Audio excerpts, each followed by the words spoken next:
जिसे आत्मशोधन करना है उसे ब्रह्मचर्य रहना ही है, इसीलिए इसको शुरू किया। जिसे ब्रह्मचर्य रहना है उसे शरीर को चिकना बनाना, श्रृंगार करना, यह सब छोड़ देना चाहिए।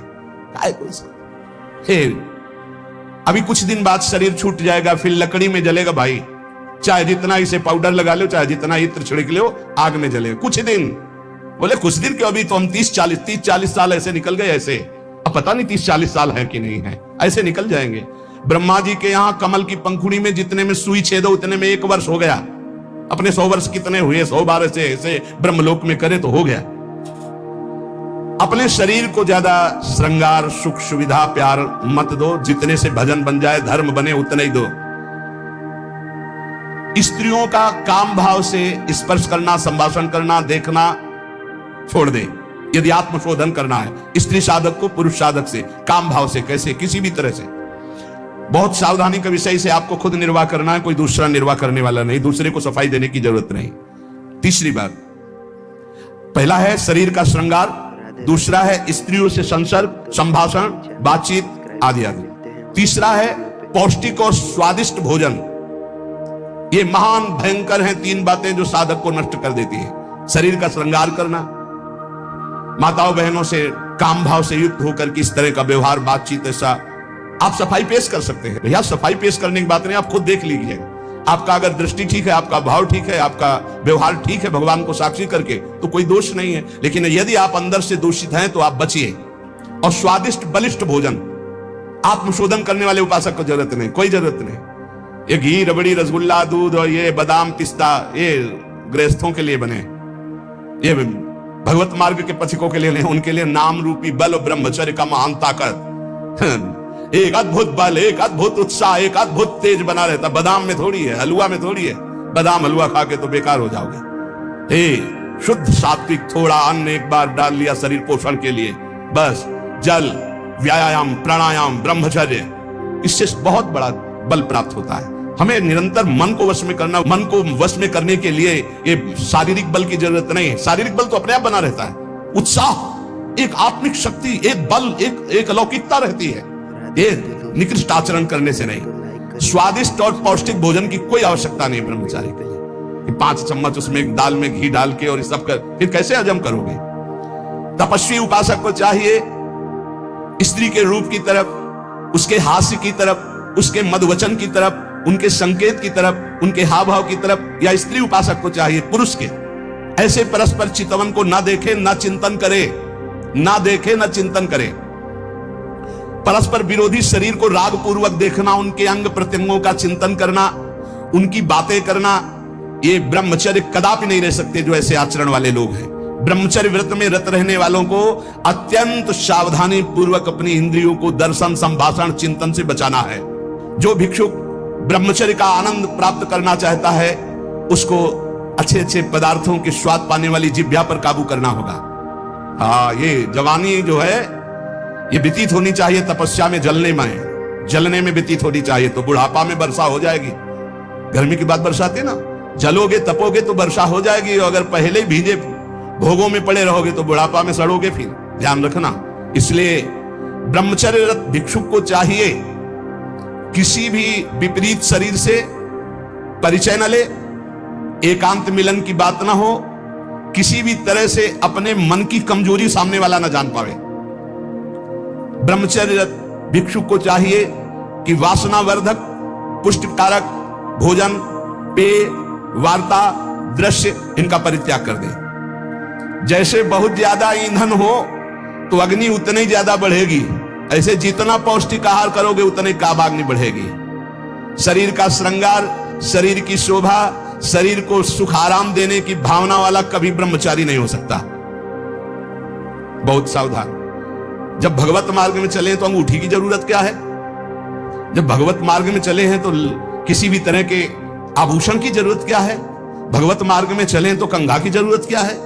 भगवत मार्ग में चले हैं तो चिकनाहट लगाने की जरूरत क्या है, सजाने की जरूरत क्या है। वैसे ही तेजों में सजे रहोगे। 2 ही प्रकार से भगवत मार्ग में रहने वालों की पद्धति है, या तो पूरे बाल मुड़वा दे या पूरे बाल रखे।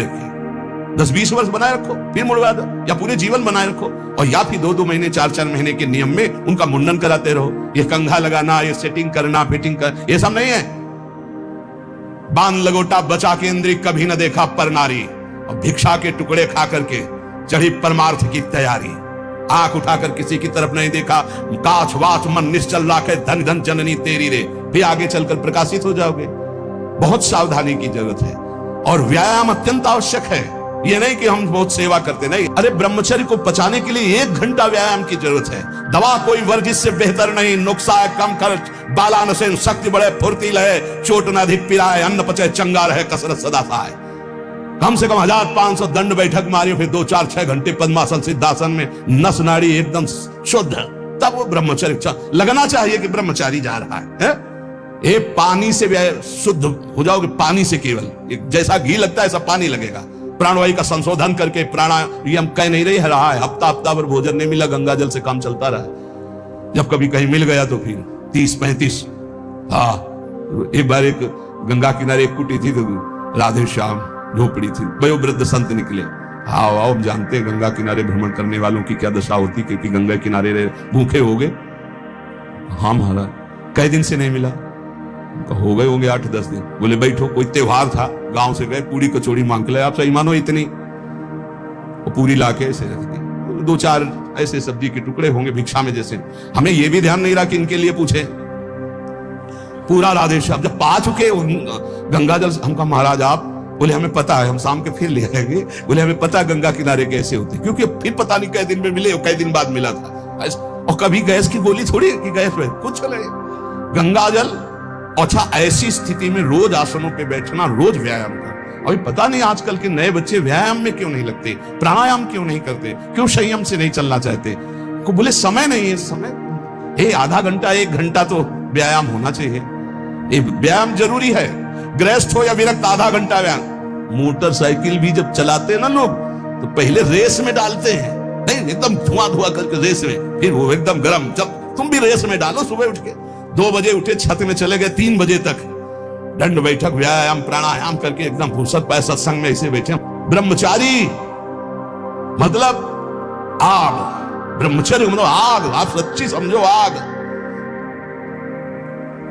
पैर ऐसे पड़े जैसे आग में पैर पड़ते। आग में पैर कैसे पड़ते, ऐसे ब्रह्मचारी चलता है। ये क्या है, जैसे कि लहरी नहीं एकदम चिलचिलाती भागती है, ऐसे ब्रह्मचर्य का जीवन होता। पता नहीं तुम लोगों को बातें समझ में क्यों नहीं आ रही। हाँ, सच्ची बात कहते, ब्रह्मचर्य में खान पान वाली बात की नहीं कि रबड़ी रसगुल्ला हो तब चिकना, वो तो पेट चिकनाएगा, पेट चिकना मिलेगा एकदम। और ब्रह्मचारी के नेत्र होते हैं, नेत्र बोलते हैं, जैसे जंगली सिंह के नेत्र है, ऐसे ब्रह्मचारी के नेत्र होते हैं। उसके नेत्र में एक पावर होता है, एक दबाव पक्ष होता है, वो जिस पर नेत्र डाले तो एक बार झुक जाए सामने वाले के नेत्र। ब्रह्मचर्य का ऐसा पावर, देवलोक सहित समस्त देवता उसे नित्य नमस्कार करते हैं जो ब्रह्मचारी होता है। जो भिक्षुक वीतराग शारीरिक और मानसिक ब्रह्मचर्य से परिपक्व, शारीरिक ब्रह्मचर्य और मानसिक ब्रह्मचर्य, मन और 5 ज्ञानेंद्रियों के द्वारा किसी भी विषय का धर्म विरुद्ध भोग नहीं, ये ब्रह्मचर्य धर्म है, ये ध्रुपद है, ये नित्य है, ये शाश्वत है। पूर्व काल में कितने महामुनि इससे सिद्ध हो गए, इसलिए वर्तमान में और भविष्य में भी जो शुद्ध ब्रह्मचर्य का पालन करेगा वो परम पद का अधिकारी होगा। हिंसा, झूठ, चोरी, मैथुन और परिग्रह और रात्रि का भोजन, जो इनको छोड़ देता है वही भिक्षुक सिद्ध होता है। फिर सुन लीजिए, हिंसा मन वचन कर्म से किसी भी जीव की नहीं, झूठ बिल्कुल नहीं बोलना, चोरी किसी की नहीं करना। चोरी का तात्पर्य है अगर किसी का खेत है, किसी की वस्तु है, किसी का अधिकार है, हम बिना पूछे नहीं छुएंगे। अगर वो दतून भी लेनी है और किसी के दरवाजे पे पेड़ है तो हमें इंतजार करना होगा। अगर पता चल रहा है कि गांव समाज की जमीन है, सरकारी जमीन है, किसी का अधिकार नहीं, तो हम उस वृक्ष से भिक्षा मांगेंगे, हमें एक दतून दे दीजिए। ऐसे नहीं है कि हम किसी वस्तु को स्वतः, जैसे गंगा किनारे बारी होती है और उनसे ऐसे आप फल तोड़ करके खा रहे हैं तो आप चोर हैं, ये नहीं कह रहे हमारा, नहीं, किसी की कोई भी वस्तु बिना भिक्षा किए नहीं लेना है।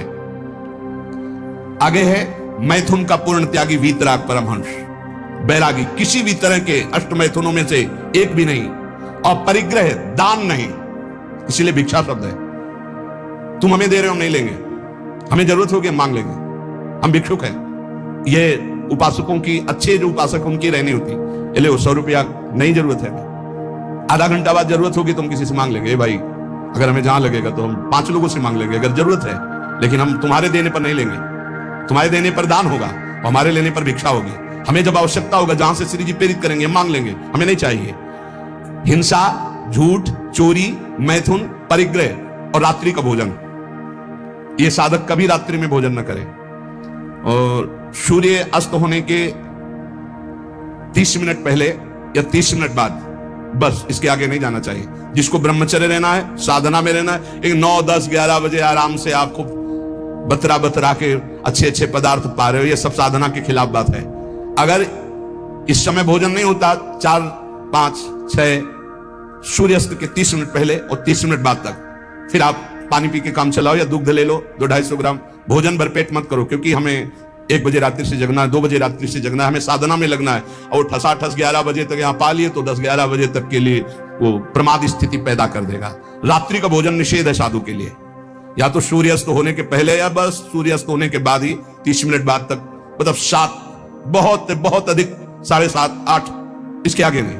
9, 10, 11, 12 ये सब नहीं। गृहस्थों की बात अलग। वीतराग परमहंसों का हमने स्वभाव देखा है, सूर्यास्त होते होते जो कुछ, बस फिर इसके बाद शांत। ये रात्रि का भोजन तो एकदम निषेध है, 8 के बाद तो पाना ही नहीं चाहिए। ये नियम बना लो, क्योंकि अपनी दिनचर्या में या तो ऐसा कुछ विधान करो, हमें लगता हो जाता होगा सर, हाँ ये मतलब ये सावधानी की जरूरत इसमें मना किया गया है। और ये वैसे भी अपनी दिनचर्या में नहीं बन पाएगा। रात्रि के 12:30, 1 बजे जगना है और आपने 9, 10, 11 बजे दबा के पा लिया तो कैसे जग पाओगे, फिर नहीं चल पाओगे। ये 5 कारण होने पर, उपदेश मिलने पर भी वो अपने जीवन में नहीं उतार पाता है। अभिमानी होने से, क्रोधी होने से, प्रमादी होने से, असाध्य रोगी होने से या भोगी होने से, ये 5 दोष होने के कारण गुरुजनों के उपदेश अपने जीवन में नहीं उतार सकता। अभिमानी होने से, क्रोधी होने से, प्रमादी होने से, असाध्य रोगी होने से या भोगी होने से। जो ब्रह्मचर्य नहीं रह पा रहा है, जो भोगी है, वो गुरु के उपदेश नहीं धारण कर सकता। जो असाध्य रोगी है वो बेचारा असमर्थ है, और जो प्रमादी है वो नहीं, और जो क्रोधी है वो नहीं, और जो अभिमानी है वो नहीं। जो गुरु की आज्ञा का पालन करता है, उनके इशारों को समझता है, उनकी आज्ञा में अपने प्राण समर्पित किए हैं, उसके अंदर संपूर्ण भागवतिक सद्गुण प्रकाशित हो जाते हैं। इसलिए उद्धत ना हो, नम्र रहो, चपल ना हो, शांति स्थिर रहो, मायावी मत बनो, सरल रहो, कोई नौटंकी नाटक नहीं, कौतूहली मत बनो, गंभीर रहो, किसी का तिरस्कार मत करो, सबको सम्मान दो, किसी से क्रोध वार्ता मत करो, क्षमा करो, अपने मित्रता का व्यवहार सुरक्षित रखो, शास्त्र का अध्ययन करो, पर शास्त्र के ज्ञान का घमंड मत करो। कोई भी तुम्हारे पर क्रोध करे, अप्रिय व्यवहार करे, तुम उसकी भलाई करो, ईश्वर से प्रार्थना करो कि उसकी बुद्धि शुद्ध हो। ऐसे उपासक को परम पद की प्राप्ति निश्चित होती है। जो श्रवण किया उसको मनन करो, आचरण में उतारो, नाम जप करो, जीवन इस जन्म में भगवान की शरण तक पहुंच ही जाए, भगवत प्राप्ति हो ही जाए पक्का। जो भी हास्य विनोद में भी सत्संग में कहते हैं वो केवल शिक्षास्पद कहते हैं। किसी का नीचा दिखाना या किसी का उपहास करना हमारा लक्ष्य नहीं, लेकिन आप उपहासपद आचरण ना करें। आप ऐसा कोई पहनावा, ऐसा कोई खान पान, ऐसा कोई नाटक ना करें जो हमारे सनातन धर्म के विरुद्ध है, जो हमारे शास्त्र के विरुद्ध है। उससे आपका पतन हो जाएगा, पक्का समझो। बहुत बड़ा प्रभाव होता है। जैसे शास्त्रों में बार बार ये आकर्षण की निंदा की गई, अब अज्ञान के कारण, न जानने के कारण उस शास्त्रों को कहते हैं। स्त्री की शरीर की निंदा की तो किसी के शरीर की कोई कौन सी वंदना की गई है? पुरुष का शरीर चाहे स्त्री का शरीर है तो पांच भौतिक परस्पर आकर्षण की निंदा की गई, परस्पर अधर्माचरण की निंदा की गई। अगर आप शास्त्र सम्मत बातों को विचार करके देखें तो आज जो हमारी दुर्दशा हो रही है वो शास्त्र न मानने से हो रही, शास्त्र की आज्ञा का पालन न करने से हो रही। प्रातः काल उठ करके भूमि के चरण छूकर बड़े बुजुर्गों को नमस्कार करके भगवत आराधना करके अपनी दिनचर्या में जाते हैं, उनका देखो कैसा आचरण होगा।